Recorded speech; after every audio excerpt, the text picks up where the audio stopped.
You're there. Okay. Technical difficulties. It's okay. So like we said, thanks for the intro. My name's Mackie. I'm from Calgary, Alberta. Grateful recovering alcoholic. And I got about 40 minutes here, and I'll just talk about my experience with step 11 and where I was at. So all my life, I've felt from my very earliest memories like I'm at a party that I wasn't invited to. And I don't know if anybody else has had that experience, but it's awful. And I was buffeted to and fro all the time by any emotion that came up, any physical state that came up, my desire to drink, obviously. And all the way up until I got introduced to this program, I never had a consistent story in my head. Things changed rapidly from day to day, day to day, day to day. I I got deep into alcoholism, or into drinking. Sorry, I think I was an alcoholic from birth.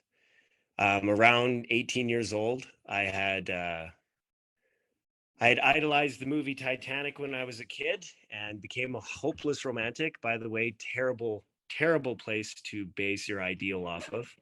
Um, got into a relationship in high school, and when that ended afterwards, I found liquor. I was 18 years old, and I remember the first time that I really started drinking. I took a sip, and suddenly that feeling that I was at a party that I wasn't invited to, it just vanished, and I felt like I was part of the crowd and that I was meant to be wherever I was. And I felt a sense of courage and confidence, and like it says in our literature, and ease and comfort that I was constantly chasing. I could never recreate that feeling of the first drink, and it led to a lot of blackouts. It led to a lot of broken relationships, and it led to me basically living in Groundhog Day. But it didn't feel like it was Groundhog Day. You know, every day felt like a kind of new adventure of how I'm going to go out and get drunk, or get money to get drunk, or whatever that looked like. But again, I was a victim. I was so easily manipulated by this world and the people within it, and by my own internal states. One of my things to do when I was drinking was go down to the river and howl up at the moon drunk, and think I had everything figured out, philosophical and moral convictions galore. Um, and think that I knew the nature of the cosmos and how I could fix everything. Completely delusional, obviously. And this all kind of came to a head a few times, like it's stated in a lot of our own stories and in my own personal story. I tried to quit drinking, and I found to my utter amazement that I could not. And I leaned into that. And there's many things in my own life that you could have hooked me up to a lie detector, and easily I would have passed. I'm never going to drink again. I remember waking up in the drunk tank and being told I was going to be fingerprinted. So I chewed the fingertips off all my fingers, to the best of my ability. And, the officer just came back and said, "Nice. We'll see you in a month, man." I left that, and I went to my first ever AA meeting, and I was off the sauce. I was never going to drink again. And I don't remember anything about that meeting other than a big group of people that looked real happy to be there, and I was miserable. Cried the entire meeting, and didn't come back to AA for another 2-3 years. Got into all kinds of other fun stuff, vein beers, all that. And when I did come back to AA, I went to treatment, and I started coming back to AA. I took a look at the steps, and immediately thinking like I'm some kind of smart guy, which I used to be pretty smart. Alcohol and sedatives dumb me down quite a bit. So I'm not bragging here, but I looked at the steps and I went, "Oh, this has got to be easy." So I just read them out, and I did the 1, 2, 3 pause, be dry, drunk, and miserable for about 3-4 years in recovery, and then finally got into the steps.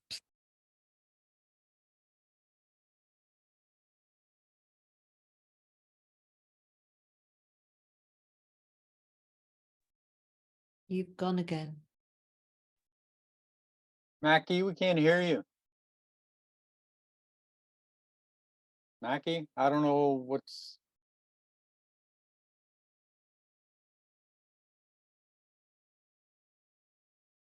Still can't hear you.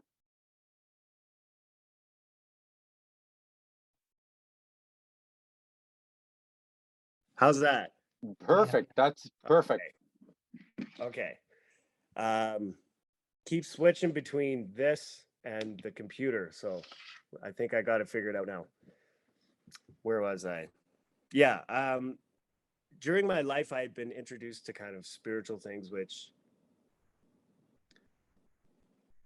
I acted like I was allergic to, but I was always kind of interested in.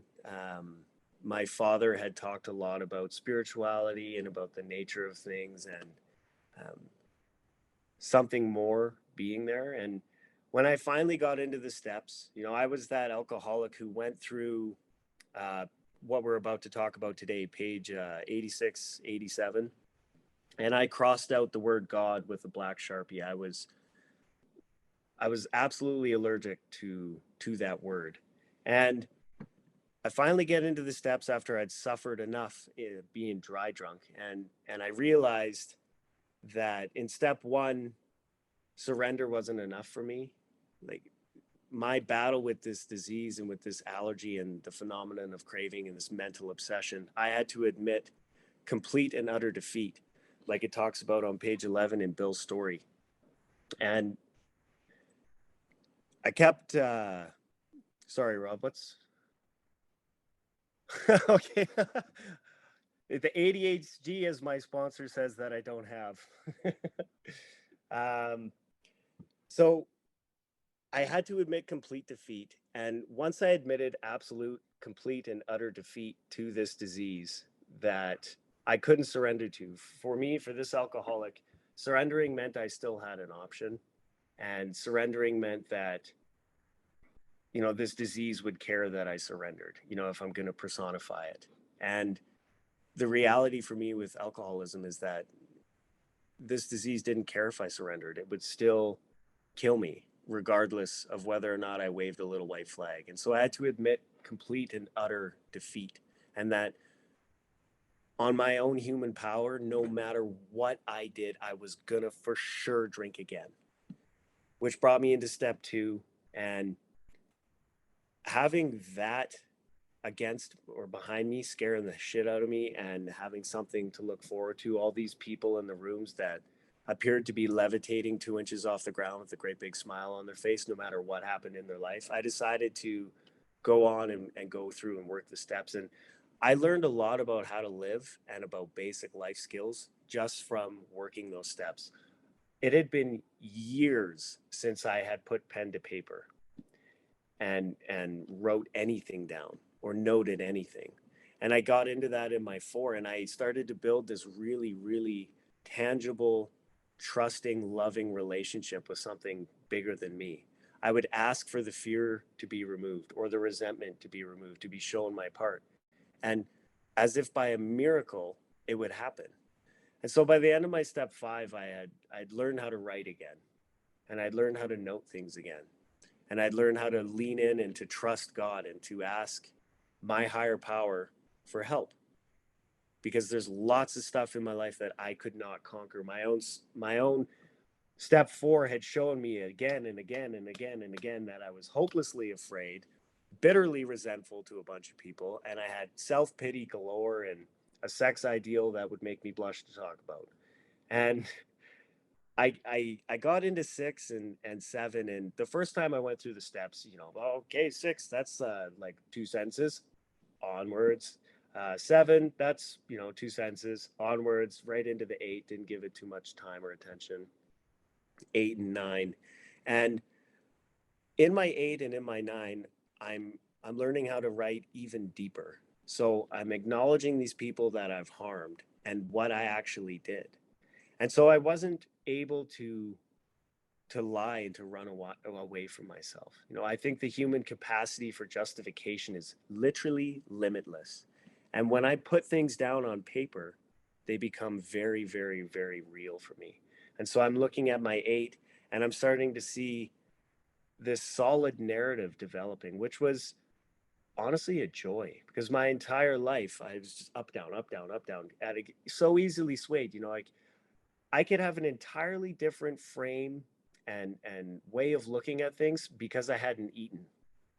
I could have an entirely different frame and way of looking at things because I hadn't slept for 3 hours, and just be absolutely at the whim of my disease and of my internal state, my emotions. I had no solid foundation from which to build upon. And that first go through of the steps really taught me that. I got into 9 and started doing my amends. I got into 10 a little bit, still very hesitant to call people to even notice when I was restless, irritable, and discontent, when I was selfish and full of fear and self-centered and being dishonest. I still was lacking that. And that brought me to step 11, and my first kind of introduction into meditation and into prayer. I'm just going to read step 11 here. Sought through prayer and meditation to improve our conscious contact with God as we understood Him, praying only for knowledge of His will for us and the power to carry that out.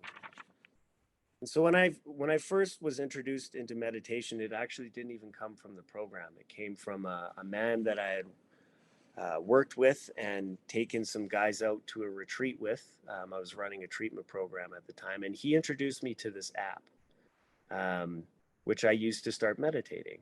And all my preconceived notions about meditation were kind of exploded at that time. I I used to try to meditate. I would, when I first sobered up, I go sit in nature by a rock that, substituted for a higher power for a long time. Is down by the river, and I'd sit there and try to be quiet. And sure enough, I would feel a lot better after those moments. And so I get into this app and I start to pray, or sorry, start to meditate. And I see now that it's starting to calm my internal state down a little bit. And it's starting to give me an awareness of what's going on for me, instead of constantly just being in this unconscious rigmarole of resentment and fear and self-pity and all the other alcoholic delusions that I was a victim to for a long time. And I was a victim because I couldn't see what was going on. I was The world was my master. Resentment and fear were my masters. My own sex conduct, my libido, I was slave to all of these things. And I got into meditation and got into this step 11. And by this time, I had a somewhat contact with God, and I began to read page 86, 87, and 88 every day. And I had to get myself a new big book, because the one that I had, again, was blackout sharpied with God on there. And all of a sudden, like, wait a second, God's the best. Like the fact that this alcoholic, who, if I go back to step 1, was absolutely doomed to drink again, for sure. Everything I had tried, nothing worked except this thing bigger than me. What a miracle. And so I'm devoted to spirituality, to God, to having had this, spiritual experiences as a result of working these steps. And I start to read 86, 87, 88. And one of the beautiful things about this book for me, and I've heard lots of others talk about it, is that every time I read it, something new comes up. And there are periods where I will be reading my step 11 or trying to memorize it, and new little things will start to pop up. So I'm just going to go through the book and talk about my experience with each of those, kind of not line by line as my sponsor would usually do, but just to talk a little bit about my experience with some of these things. So I've walked away from step 11 and come back many times. I wrestle with God and taking my will back. And one thing that is a truism for me is that when I do step 11 and I pray and I meditate and I try to develop this conscious contact, my life is better. My eyes are even bluer. It's wild. I start to see all these things that, like, were completely hidden to me before. And so for me, step 11 is a non-optional part of my program. And there's no regret in me in walking away and coming back to it. I have met people, you know, when I was backpacking, I met this older woman in her 80s out in the middle of Asia, and she had this beautiful story about how when she heard about Step 11, she just decided to do it every day, and she hasn't stopped for like 40 years. I'm like, wow, this lady must be on another dimension, and she was, and so am I when I consistently put in the practice of doing this. So it says, on awakening, let us think about the 24 hours ahead. We consider our plans for the day. For me, on awakening, uh, I didn't really practice that. It was when it's convenient after I have taken care of my, you know, my need for nicotine and caffeine and sitting there in some sort of foggy state. So for this alcoholic, when I wake up immediately, and I heard this at a meeting the other day, I wake up and the vultures are sitting on my headboard and they're looking down at me and they're whispering, "Hey, you piece of garbage." And that's what I wake up to pretty much every morning. And I believe that it says on awakening because I need God right away. So when I wake up and the vultures are there, I look up and go, "God, why'd you take a smoke break?" Like I have to get back into this program immediately in the morning. So these days, rather than wait an hour or two or 20 minutes, I wake up and yes, I do light a cigarette, but then I also read my page 86, 87, 88. So on awakening, I wake up and I think about the 24 hours ahead, and I consider my plans for the day. And before I do that, and these are directions, right? I ask God to direct my thinking, especially asking that it be divorced from self pity, dishonest, or self seeking motives. And for me, I always really appreciate in the big book when it mentions self pity because my experience in this program is that, you know, a lot of the men around me, maybe they do have self pity. They sure don't talk about it. My experience of them is that they're strong and confident, almost arrogant, right? In a way. For this alcoholic, I'm a negative narcissist. I'm still the best at something. It's just being a piece of garbage. And I need help with that self pity, with thinking that I'm the worst thing ever. And so I ask God right away, please direct my thinking away from self pity, away from dishonesty, away from self seeking. And then it says what will happen. Under these conditions, I can employ my mental faculties with assurance. Well, that sounds pretty good. You know, I got a brain, I might as well use it. For after all, God gave us brains to use. Our thought life will be placed on a much higher plane when our thinking is cleared of wrong motives. And how true that is for me, because I can get into a self pity spiral or a dishonesty spiral. I don't know if anyone else can relate. Oh, what a tangled web we weave when at first we practice to deceive, you know?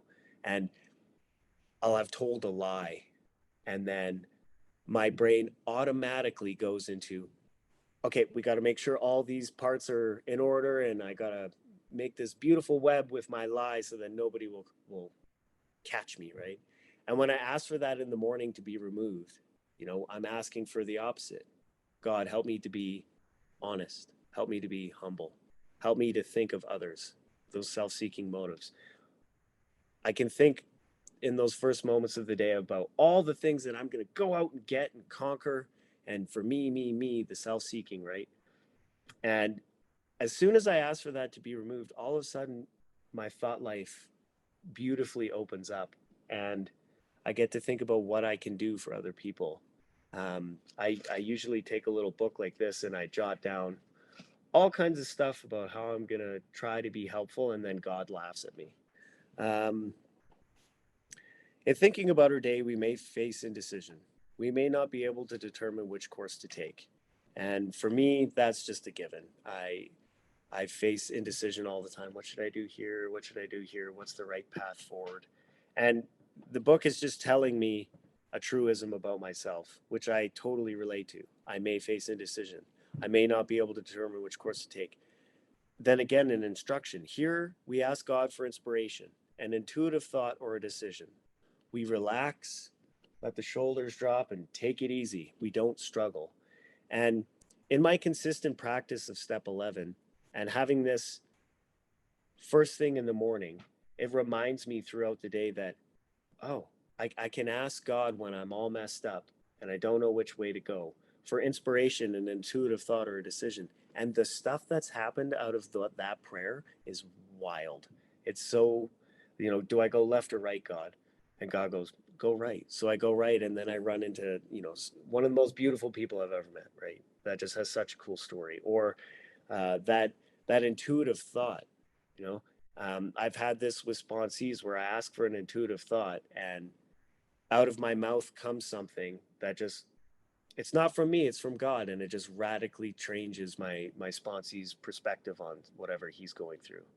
Or even myself, my intuitive thought a lot these days is, you should probably call somebody about that, get some advice, because I don't make the best decisions. Um, and the relaxing and taking it easy. And for me, to relax and take it easy, that is that leaning into faith. That, if anyone's heard the analogy, the being in the wheelbarrow across the tightrope. Um, that's super important for me. So I relax, I take it easy, and I stop struggling. We don't struggle. We are often surprised how the right answers come after we've tried this for a while. And here's me sitting surprised a lot of the time with, wow, the right answers start coming after I've tried this for a while. What used to be the hunch or the occasional inspiration gradually becomes a working part of the mind. And that's a promise to me. Through consistent step 11 use, these little hunches that I have or these occasional inspirations become part of my everyday thought life. Um, am I going to mess that up? Probably. And the big book notes that right away, right off, right away. Being still inexperienced and having just made conscious contact with God, it is not probable that we are going to be inspired at all times. Absolutely. Um, and this is the nature for me of being an alcoholic, this kind of gentle push and pull towards spiritual progress, and using this step in particular in step 10 to try to continue to develop that contact with God, and to progress upwards. Nevertheless, we find that our thinking will, as time passes, be more and more on the plane of inspiration. And again, that is a promise, and it's a step 11 promise, and I find that that's true. Um, as time passes, as I continue to be more and more dedicated to this program and my daily work on step 11, um, I do find that my thinking is more and more on the plane of inspiration. And oddly enough, a lot of my conversations too. A lot of the time when I call my sponsor now, it's not about like me being the problem or some alcoholic thing that I did and then called for help. Um, it's more about like using our two brains together to try and help somebody, which is such a beautiful gift. And for me, that's a lot of it comes from step 11. We usually conclude the period of meditation with a prayer that would be shown all through the day what our next step is to be. And I'm slightly pedantic, so I usually pause here and meditate for about 5-10 minutes. And I mean meditate. I've heard it said in the program that meditation back then meant just like sitting in silence and thinking about your day. Personally, I prefer like more of a structured, actual sort of mindfulness or meditation practice. And then when I come back from that, I immediately hop right into prayer. And I do this step 3 prayer, which is kind of what it's asking me to do here. A prayer that we've shown all throughout the day what our next step is to be, that we be given whatever we need to take care of such problems. We ask especially for freedom from self will and are careful to make no requests for ourselves only. We may ask for ourselves, however, if others will be helped. We are careful never to pray for our own selfish ends. And then this obvious statement. Many of us have wasted a lot of time doing that, and it doesn't work. You can easily see why.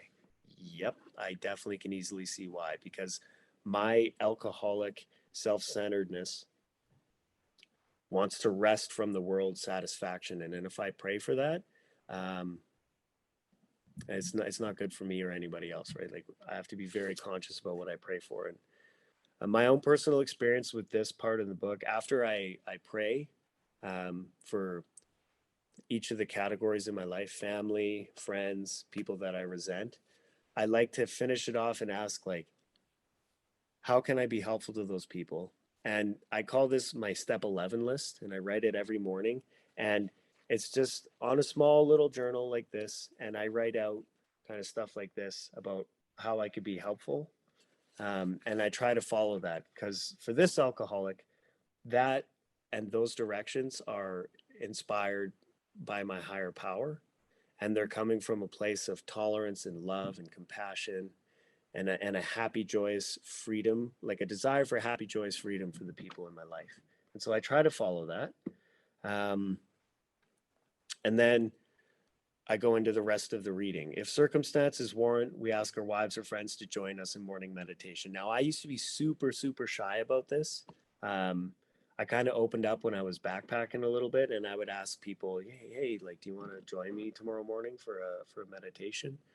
And then I go through the book, and I have yet to find an example where someone was like, would join me for it and then walk away and go, that was gross. Like, I hate that. Almost everyone I've ever been with who sat with me and done um, this morning meditation, they're all friends, right? I'm at a point in my life where I don't have wife, let alone wives. Um, they've all been quite happy to be involved in the morning meditation. If we belong to a religious denomination which requires a definite morning devotion, we attend to that also. I found that really helpful with people that are religious that I'm sponsoring, is to point out this line in the book and say, like, there's lots of proof in the book that it's not a religious program; it's a spiritual one. But this is another one of those lines. Look, if you are part of a religion that requires a definite morning devotion, the book is literally asking you to do that as well. So it's not going to conflict with your religious beliefs. Um, we sometimes select and memorize a few set prayers which emphasize the principles we have been discussing. And for this alcoholic, my memory when I got into the program was garbage. And once I started taking this program seriously and doing as the book directs, I got to this part in step 11 and I was like, oh, it's telling me memorize some prayers. And what a beautiful line in the book this is, because here I have these very clear cut directions, and I now have on board like 6, 7 prayers or poems that mean a lot to me about the spiritual principles of Alcoholics Anonymous. And I'm at the point where because I've been reading this every day for so long, it's up here too. And now, what a gift from God that no matter where I go, I have this with me. It's right here. I have no excuse. Um, there are many helpful books also. Suggestions about these may be obtained from one's priest, minister, or rabbi. And this is one I'm actually excited about. I've been going to church recently and checking out like mosques and churches and stuff like that. I haven't gone to this point yet. I'm looking forward to seeing what God will have on offer to me, to ask a priest, minister, or rabbi, do you have any books that you would recommend for someone like me? And then to read that book, because that's for sure going to be a cool experience. I know. Be quick to see where religious people are right. Make use of what they offer. Now, again, back in the beginning, when I would read that line and I was like some sort of deluded atheist, I would, bleh, religious people aren't right about anything. Terrible, blah, blah, blah. But now I can see how, I don't need to believe in everybody else's God, but I can still see the beauty in their poetry and in their writings and the meaning and the principles. What a beautiful thing. Again, back into some directions for me that I'm trying really, really hard these last years to make a thing. As we go through the day, we pause when agitated or doubtful. And I'm getting way better at that. Instead of reacting, I'm starting to respond, which I always heard in the rooms when I first got in. What does that mean? And now I'm starting to understand, oh, pause, hold on, okay? And going back to the up and downs and being buffeted by my own internal states, I can pause because of my practice in meditation and prayer and be like, okay, am I just hungry? Or did I not have a good sleep last night? Is that a good reason to be a jerk to someone? Probably not. And ask for the right thought or action, right? And so pausing in those moments and say, hey, God, what would you have me do? I need an intuitive thought here. We constantly remind ourselves we are no longer running the show, humbly saying to ourselves many times each day, thy will be done. Again, directions. We are then in much less danger of excitement, fear, anger, worry, self-pity, or foolish decisions. We become much more efficient. And this shocked me because until I started doing this consistently, I didn't understand how big of a gift this was. I used to be tired all the time. We do not tire so easily, for we are not burning up energy foolishly as we did when we were trying to arrange life to suit ourselves. So it turns out that my brain, although it's only 2% of my total mass, uses about 25% of all my energy. And when I'm constantly in my head thinking about resentments and how I'm going to figure this one out and exert my will on these people and take enough space for myself, or about how I can be dishonest to get what I want, and just thinking all the time instead of just being, I'm exhausted. And one of the memories that I have is like right before any big test in school, that night of study or the couple days of study, and just taking the test. I didn't do anything. It's not like I went and worked out around a marathon. I would take the test and I'd be absolutely exhausted, because one of the things that's true to me now is that when I'm obsessing, I'm foolishly burning up energy, trying to arrange life to suit me. And when I let go and let God, when I lean into that faith that I am not in the outcomes business, my only purpose is to try to act out God's will in this realm through honesty and open mindedness and willingness, all of a sudden, I have energy for days. It's been a great summer for that. I've been on the go from 8 a.m. till 12:30, 1 a.m. every day. Awesome. We alcoholics are undisciplined. Me? Undisciplined? How dare you? Very true. So we let God discipline us in the simple way we have just outlined. But this is not all. There is action and more action. Faith without works is dead. The next chapter is entirely devoted to step 12, telling me that doing step 11s isn't enough. I need to get right into sponsorship. I'm just going to toss it back here to page 86. I figured we do the mornings. I do the morning part, being as it's morning, and then come back to the evenings. And I think I got what, like about five-ish, 10 minutes left. So when we retire at night, we constructively review our day. And that word, being a little bit pedantic, constructively, super important for me, because I used to lay in bed at night and destructively review my day because I'm a self pitying alcoholic. I would lay there and go, I should have said that. I'm not enough here. I can't do this, blah, blah, blah, blah, blah. So, how do I constructively review my day? Well, the big book gives me directions, it gives me a formula. Where were we resentful, selfish, dishonest, or afraid? Okay, that's directions. So I get out my journal, and after I've constructively reviewed my day, personally, I like to write out kind of everything that I got up to that day and then go into these instructions. Where was I resentful, selfish, dishonest, or afraid? If I was resentful, I need to put that through some columns. If I was selfish, I need to take a look at that. If I was dishonest, I need to take a look at that. If I was afraid, I need to run it through some columns.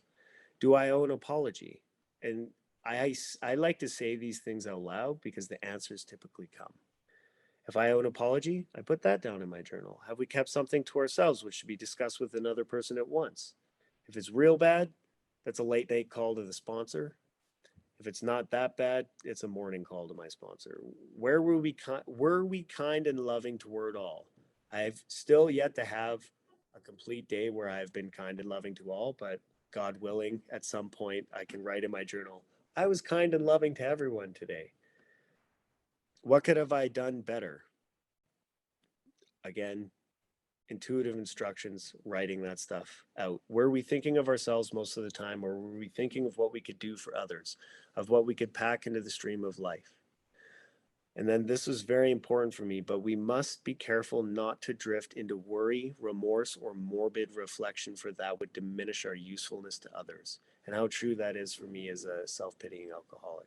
When I lean into that side of myself and I don't forgive myself, who am I to think that I'm wiser than my higher power, or less deserving of forgiveness than anyone else? It's, for me, it's a very arrogant and egotistical frame of mind to get into, that I should worry or be remorseful or reflect morbidly on the things about the day. If God is everything, which I already agreed to in step 3, then all of this is meant to be the way it is. And I have no business beating the shit out of myself or feeling bad, because it's not useful. It just sends me into a spiral. After making our review, we ask God's forgiveness and inquire what corrective measures should be taken. And that's a prayer. And I ask God, what should I do to correct this, God? And I typically get the answer. So my experience with step 11 has been this, that all my life I never had a solid narrative. And now, because I'm writing, because I'm taking direction from this book, I can formulate a consistent story about who I am as a person and what I do every day. And one of the secret benefits for me of doing a step 11 every day is that I now have a stack of journals somewhere, which is inarguable evidence to this alcoholic and my self-pitying delusion that I am not the person that my alcoholic brain thinks I am. I do get up and give to others. I am a good man. I am trying to be a better man, because my alcoholic tendency is always to think that I am garbage and I'm not doing enough. And that's not helpful to other people. And it's definitely not helpful to God or to me. How can I be a servant of God's will if I don't think I'm good enough to even do that? And so I have this benefit now of a linear look at my life that's not biased by like me being hungry or, oh, a rabbit or whatever it might be, my easy distractibility. And it's it's definitely changed my life slowly, like a frog in boiling water. All of a sudden I'm like, oh wow, I'm in the fourth dimension here. And I can look back and read through my journal and do these reviews and see, oh, here's a pretty consistent thing. I should probably bring that to my sponsor. Or, hey, look. And in the beginning, this was super gross for me to do, but now I really enjoy it. Hey, look, you did a lot of good today. You did a lot of good this week or this month. Like, you're doing all right, buddy. You know, and what a joy and a blessing that is. And what a joy and a blessing it is that it's written by alcoholics for me, an alcoholic. And it's such a simple direction and beautiful way to start my morning, so that the vultures aren't over my bed telling me I'm garbage. And it's a beautiful way for me to end the night as well, right? I've heard it said, the unexamined life isn't worth living. And how true that used to be for me, and now how much fulfillment and progress that I make, when I'm consistently doing step 11, right? I'm seeking progress, not perfection. And for me, I need to be able to see my progress. And it's not enough to just talk to myself in my head. My self appraisal is not sufficient. So that's been my experience with step 11. And thanks for letting me share, you guys. Appreciate it.